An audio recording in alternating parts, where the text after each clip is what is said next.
Isfahan میں ایک بہت غریب شخص رہا کرتا تھا۔ اس نے اپنی درآمد کے لیے سوچا کہ اپنے ہی گھر کے اندر کچھ مرغی پالی جائیں۔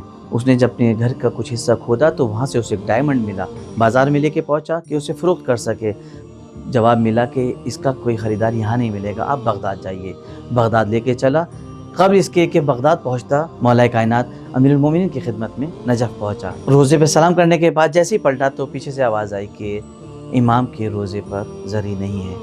فوراً آگے بڑھا، وہ ڈائمنڈ جو اسے ملا تھا اس کو خادم کے خدمت میں دینے کے بعد وہاں سے چاہا کہ پلٹے، مگر ایک خیال آیا کہ کتنا اچھا ہوتا کہ میں اس ڈائمنڈ کو بیچ کر اس کا آدھا پیسہ میں رکھ لیتا اور آدھے سے امام کی خدمت میں روزہ بنوا دیتا یا زری کا انتظام کر دیتا۔ ابھی اس کی آنکھ لگی تھی کہ خواب میں دیکھتا ہے کہ مولا کائنات آئے ہیں اور اس سے کہہ رہے ہیں کہ اے حاجی الماسی، تم نے ہمیں کیا سوچا ہے؟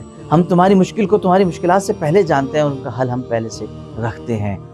ایک دم سے اٹھا، پریشان ہوا اور ابھی پشیمان ہو ہی رہا تھا اس چیز پر کہ پیچھے سے آواز آئی۔